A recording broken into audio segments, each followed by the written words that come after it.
Salve a tutti carissimi, oggi volevo parlarvi di quanto rivelato da Gesù a Maria Valtorta circa la figura dell'Anticristo e l'Apocalisse. Maria Valtorta è stata una mistica terziaria dell'Ordine dei Servi di Maria, vissuta nella prima metà del Cinquecento.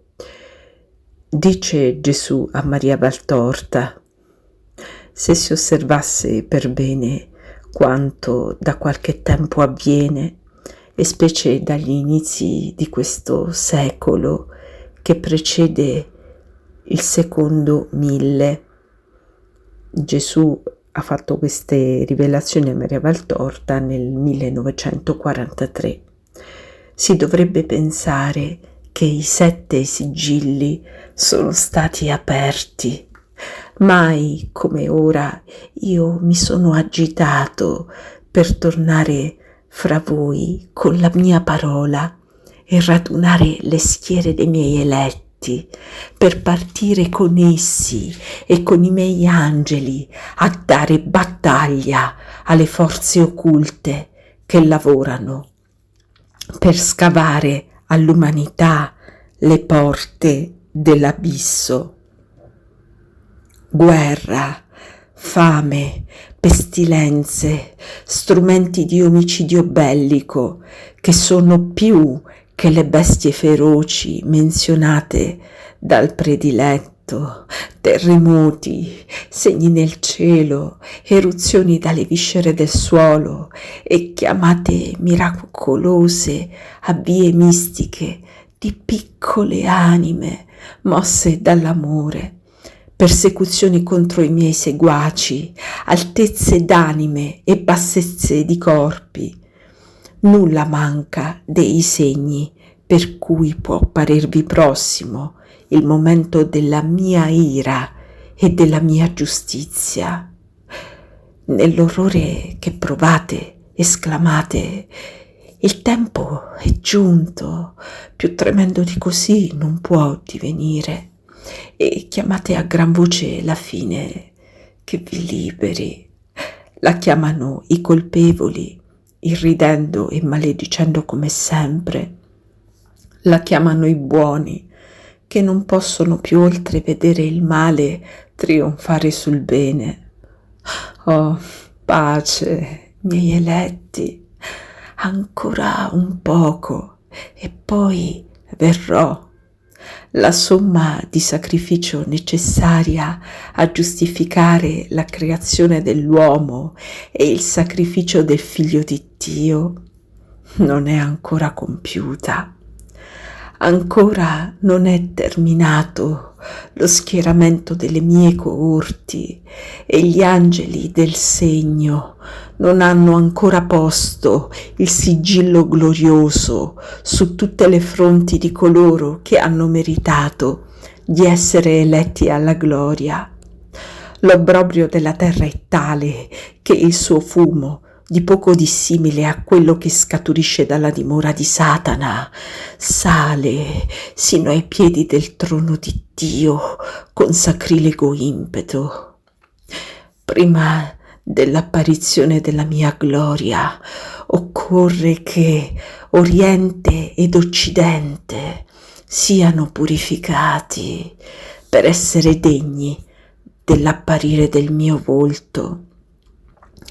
Incenso che purifica e olio che consacra il grande, sconfinato altare dove l'ultima messa sarà celebrata da me, Pontefice eterno, servito all'altare da tutti i santi che cielo e terra avranno in quell'ora. Sono le preghiere e i patimenti dei miei santi, dei diletti al mio cuore, dei già segnati del mio segno, della croce benedetta, prima che gli angeli del segno li abbiano contrassegnati. È sulla terra che il segno si incide ed è la vostra volontà che lo incide.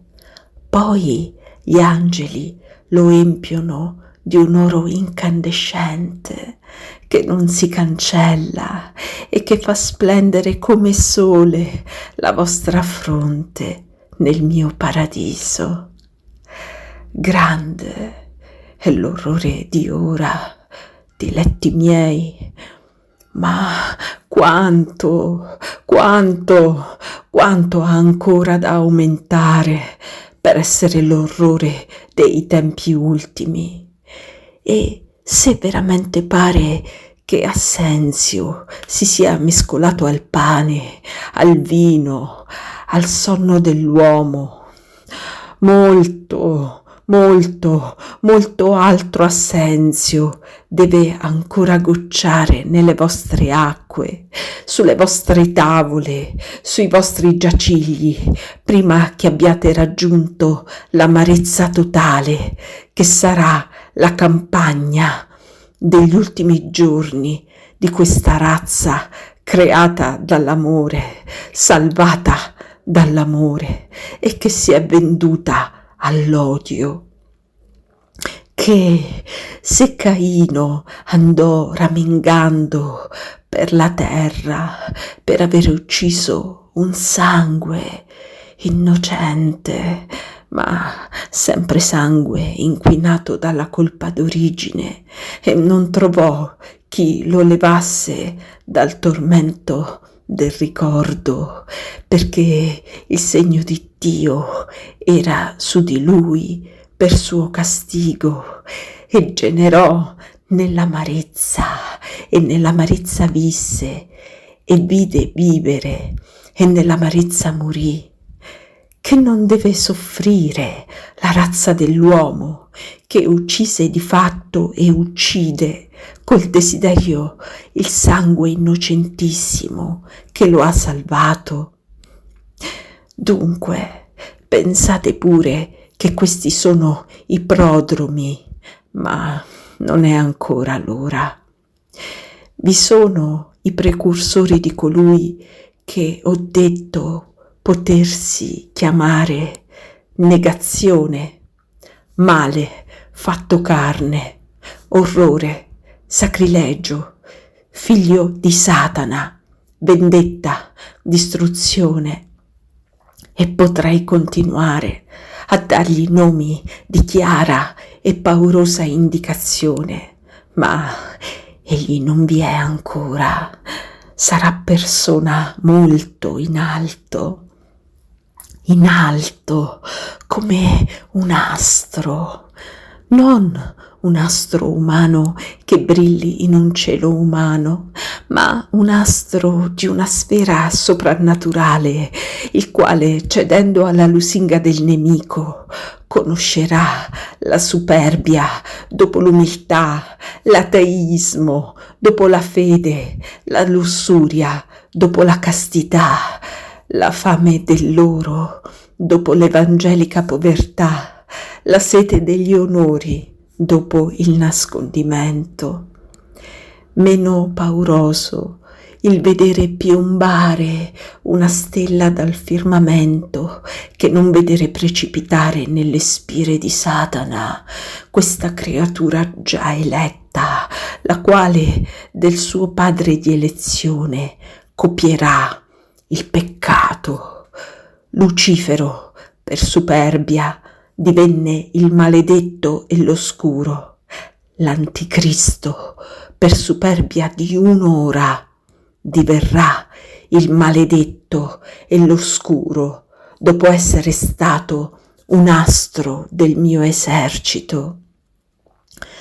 A premio della sua abbiura, che scrollerà i cieli sotto un brivido di orrore e farà tremare le colonne della mia chiesa, nello sgomento che susciterà il suo precipitare, otterrà l'aiuto completo di Satana, il quale darà ad esso le chiavi del pozzo dell'abisso perché lo apra, ma lo spalanchi del tutto perché ne escano gli strumenti di orrore che nei millenni Satana ha fabbricato per portare gli uomini alla totale disperazione, di modo che da loro stessi invochino Satana re e corrano al seguito dell'Anticristo, l'unico che potrà spalancare le porte d'abisso per farne uscire il re dell'abisso, così come il Cristo ha aperto le porte dei cieli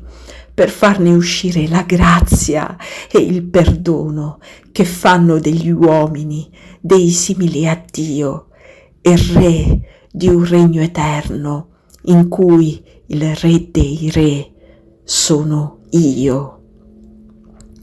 Come il Padre ha dato a me ogni potere, così Satana darà ad esso ogni potere, e specie ogni potere di seduzione, per trascinare al suo seguito i deboli e i corrosi dalle febbri delle ambizioni, come lo è esso, loro capo, ma nella sua sfrenata ambizione troverà ancora troppo scarsi gli aiuti soprannaturali di Satana e cercherà altri aiuti dei nemici di Cristo, i quali, armati di armi sempre più micidiali, quali la loro libidine verso il male li poteva indurre a creare per seminare disperazione nelle folle, lo aiuteranno sinché Dio non dirà il suo basta e li incenerirà col fulgore del suo aspetto.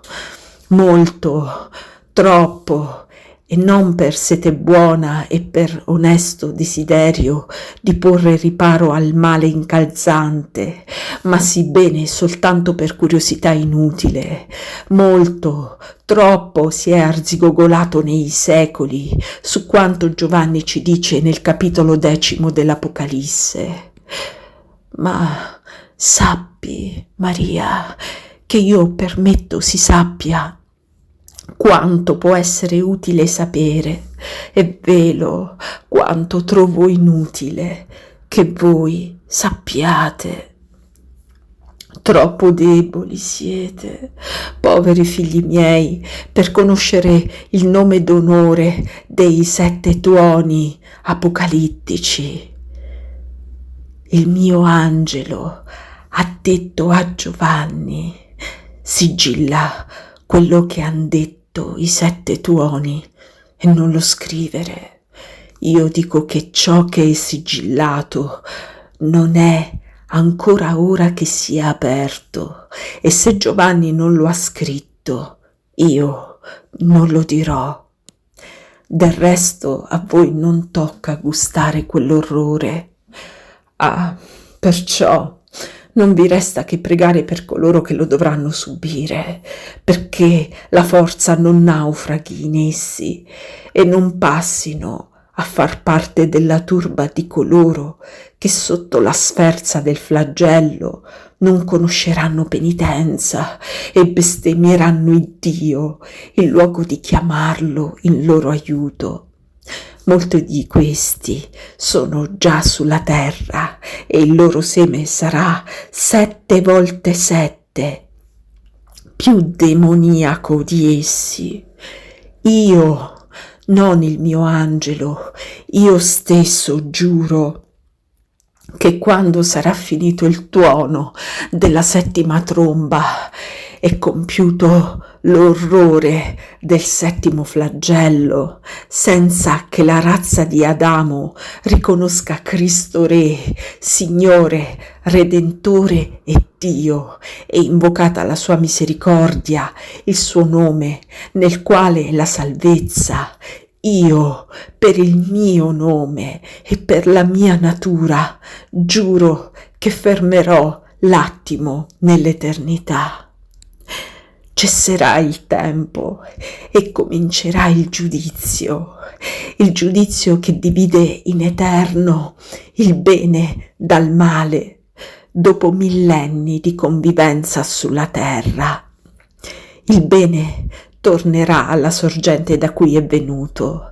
Il male precipiterà dove è già stato precipitato dal momento della ribellione di Lucifero e da dove è uscito per turbare la debolezza di Adamo nella seduzione del senso e dell'orgoglio.